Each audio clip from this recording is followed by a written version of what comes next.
샬롬. 오늘은 2020년 12월 27일 마지막 주일 예배입니다. 오늘의 말씀은 지난주 우리 성탄 메시지에 이어서 왜 유다 지파인가에 대한 두 번째 말씀을 나누도록 하겠습니다. 오늘 말씀은 요한 1서 3장 16절에 있는 말씀입니다. 그가 우리를 위하여 목숨을 버리셨으니 우리가 이로써 사랑을 알고 우리도 형제들을 위하여 목숨을 버리는 것이 마땅하니라 라는 제목을 가지고 이 말씀을 가지고 우리 주 예수 그리스도의 은혜를 나누겠습니다.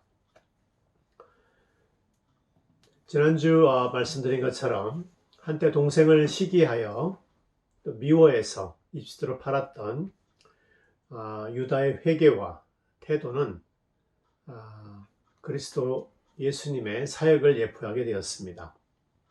유다가 요셉 앞에서 이제 주의 종으로 이 아이를 대신하여 머물러 있어 내 주의 종이 되게 하시고 그 아이는 그의 형제들과 함께 올려 보내소서.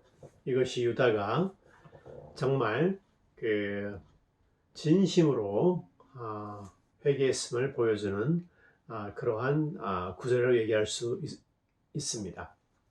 유다는 이집트의 총리 앞에서 동생 베냐민 대신에 자신이 노예가 되겠다라고 자청을 했던 것입니다. 이러한 유다의 모습은 죄인인 우리를 위하여 목숨을 버리신 그리스도 십자가의 사역을 예표하고 있음을 알 수 있습니다. 유다는 노예가 되지 않았지만은 예수님은 십자가에 올라가 목숨을 버리셨기 때문입니다. 사탄은 수십 년에 걸쳐 야곱, 즉 이스라엘의 집안을 파괴시키려 하였습니다.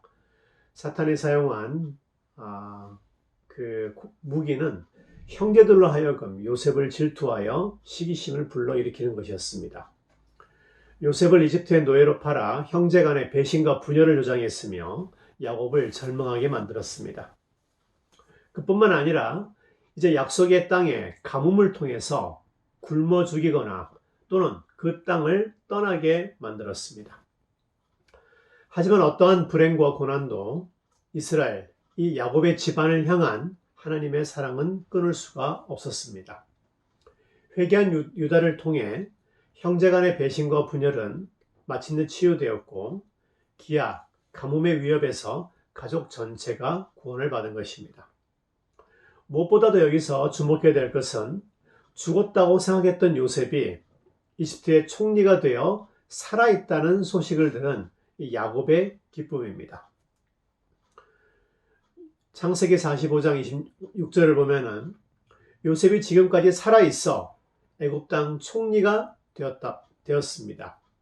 라고 형제들이 보고를 하자 야곱이 그들의 말을 믿지 못하여 어리둥절하였다라고 기록하고 있는데, 이제 야곱은 죽었다고 생각했던 아들과 재회하게 되었습니다. 이 모습은 마치 십자가에서 죽었다고 생각했던 예수님과 다시 재회하게 된 제자들의 기쁨과 환희를 상기시킵니다. 마가복음 16장 11절을 보면은 그들은 예수께서 살아나셨다는 것과 마리아에게 보이셨다는 것을 듣고도 믿지 아니하였다라고 한 것을 알 수가 있습니다. 그런데 이러한 재회의 기쁨은 비단 야곱과 요셉에게만 한정된 것은 아닙니다. 사실상 요셉과 다른 형제들도 화해하고 재회한 것입니다. 이것은 향후 솔로몬 이후에 나타날 이스라엘의 분열, 남유다와 북이스라엘이죠. 이스라엘의 분열과 회복을 의미합니다. 북이스라엘은 아다시피 유다 베냐민 지파를 제외한 10지파로 구성이 되어 있습니다. 특히 요셉의 두 아들인 에브라임과 므낫세 지파가 중심을 이루어서 북이스라엘을 이루었습니다. 북이스라엘은 끝내 남유다와 화해하지 못했고 아시리아에 의해 멸망당해 뿔뿔이 흩어져 버리고 말았습니다. 그런데 하나님은 요셉과 형제들과의 재회를 통하여 다음과 같이 예언서에 약속하심으로 다시 이 형제들이 만나게 될 것이라고 말씀해 주셨습니다. 스가랴 11장 14절을 보면은 내가 또 연합이라는 둘째 막대기를 꺾었으니 이는 유다와 이스라엘 형제의 의리를 끊으려 함이라라고 말하고 있습니다. 이스라엘이 분열된 점을 이야기하고 있습니다. 요셉과 형제들과의 불화는 바로 이러한 미래의 분열을 예표했다고 말할 수 있습니다. 하지만 하나님은 다시 형제들이 하나가 될 것을 말씀하고 계십니다. 에스겔서 37장을 보면은 너는 곧 이르기를 주 여호와께서 이같이 말씀하시기를 내가 에브라임의 손에 있는 바 요셉과 그 짝 이스라엘 지파들의 막대기를 가져다가 유다의 막대기에 붙여서 한 막대기가 되게 한즉 내 손에서 하나가 되리라 하셨다 하고 주 여호와께서 같이 말씀하시기를 내가 이스라엘 자손을 잡혀간 여러 나라에서 인도하여 그 사방에서 모아서 그 고국 땅으로 돌아가게 하고 그 땅 이스라엘 모든 산에서 그들이 한 나라를 이루어 한 임금이 모두 다스리게 하리니 그들이 다시는 두 민족이 되지 아니하며 두 나라로 나누지 아니할 것이다 라고 기록하고 있습니다. 하나님은 마른 뼈, 골짜기 환상, 에스겔 37장에서 이처럼 요셉과 유다가 다시 하나가 될 것을 말씀하셨습니다. 이 말씀을 따라 근본 20세기 유다를 포함한 전 세계에 흩어져 있던 모든 이스라엘 지파들이 유대인들이 다시 모여 1948년 이스라엘을 건국하게 되었습니다. 하지만 그뿐만이 아닙니다. 하나님은 또 다른 형제들 간의 화해를 준비하고 계십니다. 바로 그것은 이스라엘과 이방 사이의 화해입니다. 에베소서를 보면은 그는 우리의 화평이신지라 둘로 하나를 만드사 원수된 것 곧 중간에 막힌 담을 자기의 육체로 허시고 법조문으로 된 계명의 율법을 폐하셨으니 이는 이 둘로 자기 안에서 한 세 사람을 지어 화평하게 하시고 또 십자가로 이 둘을 한 몸으로 하나님과 화목하게 하려 하심이라. 에베소서 2장 14절 16절입니다. 여기서 얘기하는 이 둘은 다름 아닌 유대인과 이방인을 의미합니다. 예수님의 십자가로 유대인과 이방인 사이에 담을 허시고 이 둘로 당신 안에서 한 세 사람이 되게 하신 것입니다. 바로 예수 그리스도를 통하여 이 말씀이 이루어졌음을 우리는 알 수 있습니다. 즉 요셉과 다른 형제들과의 화해는 미래에 유대인과 이방인이 그리스도 안에서 한 형제가 될 것임을 이미 예표하고 있던 것입니다. 계속 좀 더 살펴보겠습니다. 요셉은 가족들을 모두 이집트로 초대하였죠. 하지만 야곱은 가나안 땅을 떠나기를 주저했습니다. 그것은 이유가 있습니다. 야곱의 아버지 이삭 때 일어난 일입니다. 아브라함 때 첫 흉년이 들었더니 그 땅에 또 흉년이 들매 가나안 땅이죠.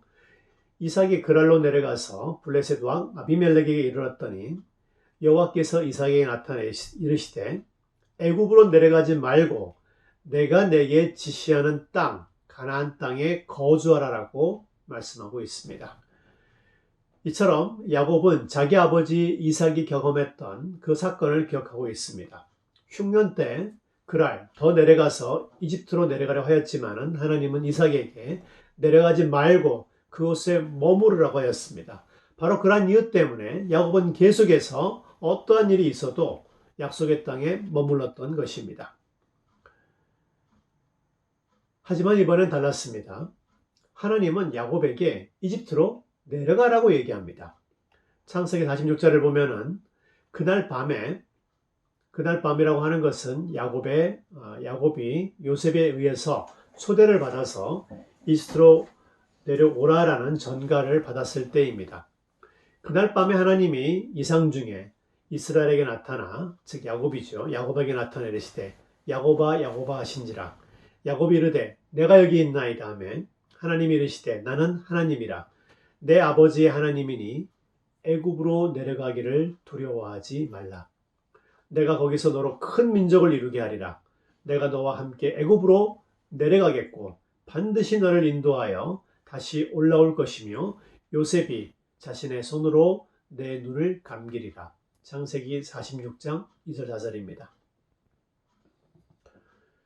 이러한 모습은 2021년 새해에 우리가 우리 자신의 생각이나 또는 과거에 성공했던 경험에 비추어서 판단할 것이 아니라 동일한 상황이 우리 앞에 주어진다 하더라도 항상 하나님의 음성에 다시 귀를 기울여 물어보고 성령의 뜻에 따라 행동하며 살아가야 함을 보여주고 있습니다.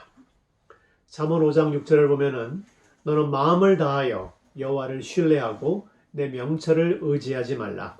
너는 범사의 그를 인정하라. 그리하면 내 길을 지도하시리라고 기록하고 있습니다. 이처럼 새해 우리 앞에 친숙하고 때로는 우리 스스로 판단할 수 있는 상황이 우리 앞에 주어진다 하더라도 야곱처럼 항상 주님께 물어봄으로써 하나님의 뜻에 따라 행하는 한 해가 되기를 예수님의 이름으로 축복합니다. 마지막입니다. 야곱이 자식들과 함께 이집트로 내려오자 요셉은 가족들을 돌보았습니다. 창세기 47장을 보면은 요셉이 바로의 명령대로 그의 아버지와 그의 형들에게 거주할 곳을 주되 애굽의 좋은 땅 라암셋을 그들에게 주어 소유로 삼게 하고 또 그의 아버지와 그의 형들과 아버지의 온 집에 그 식구를 따라 먹을 것을 주어 복량하였다라고 기록하고 있습니다. 요셉은 이집트로 내려온 가족들에게 라암셋을 소유로 주었다고 얘기하고 있습니다. 라암셋. 라암셋의 뜻은 람세스, 즉 람세스, 바로의 땅이라는 뜻입니다. 바로의 땅입니다. 즉 이집트에서 가장 좋은 땅을 이스라엘의 소유로 준 것입니다. 그뿐만이 아닙니다. 식구들을 봉양했다라고 기록하고 있는데 여기서 먹을 것이라고 하는 것은 히브리 말로 레헴입니다. 즉 빵을 주었다는 것입니다. 이 구절은 나중에 왜 우리 주님이 베들레헴에서 탄생했는지를 보여줍니다. 베들레헴은 베틀레헴, House of Bread, 즉 빵집을 뜻합니다.